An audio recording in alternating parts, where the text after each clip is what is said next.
After some very impressive wins from both the Kansas City Chiefs and the Los Angeles Chargers, they both face on Thursday Night Football, guys. So it's going to be very high-powered, a very good shootout. Two MVP candidates, quarterbacks in my opinion, and it's going to be very, very grateful. So in this video, I basically want to talk about what to expect, key matchups, and what is going to be the very outcome of this game. Before I start, guys, please subscribe, hit the like button, watch all the way through the video. I'm going to talk about some injuries and what will probably be the final score of both these high-powered teams. So right here on the screen, guys, you're going to see that Kansas City is the favorite to win over the Los Angeles Chargers. They have the money line of -210 with a spread of -4 with the over-under of 54 points, and the Los Angeles Chargers are the underdogs by 175.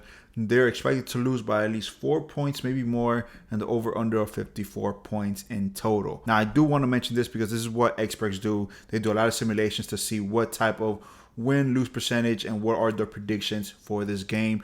But this is not always set in stone. Anything can happen. And this is probably a good guideline to kind of see what your bases are, right? One big thing, guys, I do want to mention that the Kansas City Chiefs and the Los Angeles Chargers have right now, after 1 week, have a top 5 great offense for both of them. Patrick Mahomes is going to be a very key player. Justin Herbert is going to be a very key player. The quarterback matchup between those two is going to be very, very key. Patrick Mahomes scored 5 touchdowns, throwing more than 400 yards in week 1. That is MVP caliber type of showing. And Justin Herbert has so many weapons on the offensive end. The defense for the Chargers is going to cause havoc for Patrick Mahomes. So these are all the simulations for this. Now, one big thing I do want to mention, the 54 points in total. Over under is very low. This is probably what they had with the Chiefs and the Bills last year, was a over under of like 55, 57. And we both know how that outcome went. They blew that game out the water. It was a shootout for sure, and that's something I'm expecting this time around for these both high-powered offenses. A key matchup that will be going on, guys, is Patrick Mahomes versus the defense of the Los Angeles Chargers. Now, this defense is not like the Cardinals. The Cardinals did not have Watt. Watt was actually injured. They do have Joey Bosa and Khalil Mack on the defensive end. That front seven for the Chargers is going to be very brutal. Now, one big thing that they do have to do is obviously contain Patrick Mahomes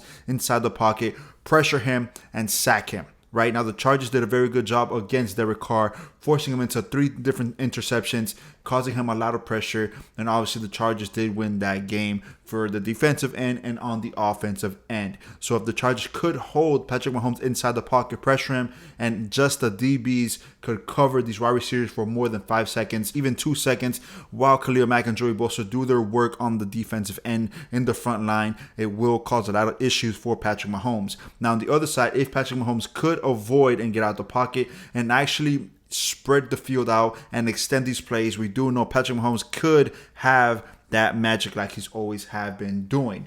Now, on the other end, on the defensive end for the Kansas City Chiefs, can Justin Herbert actually dissect this defense? Can they hold them under 300 yards passing? We are expecting this to be a shootout. So if they could hold him under 300 yards passing, maybe even 250 yards passing, we do know Justin Herbert is not quite a runner. He doesn't really leave the pocket as he should. And now another big issue is, who is he going to throw it to? Keenan Allen is hurt. We are not expecting him to actually play Thursday. He did get hurt on Sunday. So just a short week, most likely with his hamstring injury. He will not be playing on Thursday. So who is he going to spread the ball to? After his injury, he did throw 12 more passes to each of the 4 receivers 4 times each. So 16 more passes. So that's going to be a very big question mark for the Kansas City Chiefs. Who is Justin Herbert going to be targeting? Who is going to be the main point of contact? Who's going to be that main receiver? A lot of people are expecting Mike Williams, but we don't really know. So that's something that the Kansas City Chiefs has to dissect the moment the game starts, in not the second quarter or the third quarter, not even have to have time to make any adjustments. They do have to pressure Justin Herbert, keep him in the pocket, pressure him, block his vision, cover these wide receivers and just make him make a play to these receivers. Now, on the other end, for the Kansas City Chiefs, the wide receiver core, guys, was something that was very questionable. Once Tyreek Hill left, a lot of people were questioning, can the Kansas City offense function the way it actually does? And after 5 touchdowns that Patrick Mahomes threw in the game 1, we do know the chance that Kansas City has been saying. Tyreek who? The main target for Patrick Mahomes, Travis Kelce, will be playing, and we do know he is basically the safety blanket for Patrick Mahomes. So now the linebacker core on the Chargers side, the linebacker has to limit Travis Kelce's catches, receptions, and yards after the catch. Less touches, the better for the Chargers, and that's how you could really affect the Kansas City's offense. Another big impact that could happen, guys, is the running game for both the Chiefs and the Chargers. Now, for Kansas City, we do know that Patrick Mahomes is very mobile. He could get out the pocket, he could run. So that is always going to be a huge decision for the Chargers if they could actually keep him inside the pocket.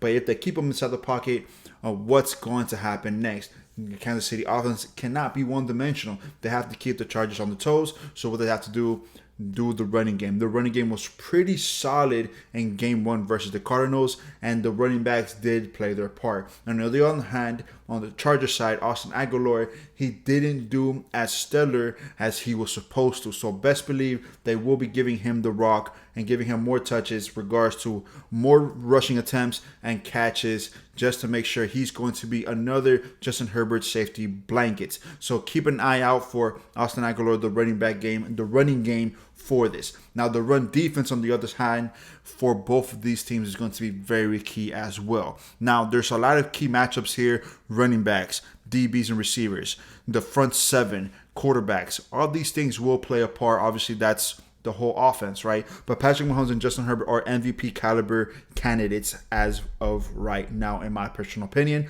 The front 7 of the Chargers is very different from the front 7 of the Cardinals, and that's going to cause a lot of havoc for Patrick Mahomes. The DBs for the Chargers is very different from what the Cardinals have as well. The Chargers even have the ability to play the Kansas City Chiefs man-to-man, in my opinion, or if not, one high safety and everything else packed up inside the box, and that's going to cause a lot of pressure and maybe hopefully confuse Patrick Mahomes into throwing bad passes, interceptions, making mistakes. As we know, he did not make any mistakes in week 1. So if the Chargers could force Patrick Mahomes to make some sort of mistakes, the game could come at the very last second.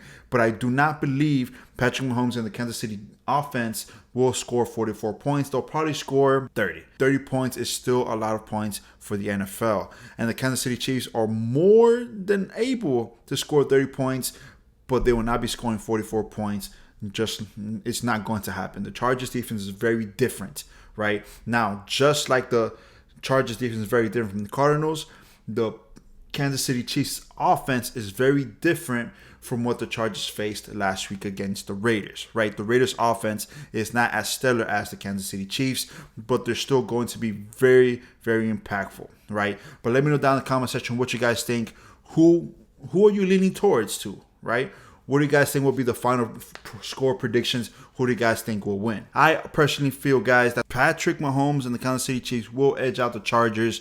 It will probably be a shootout. It will probably be more than the 54 points like the spread was saying.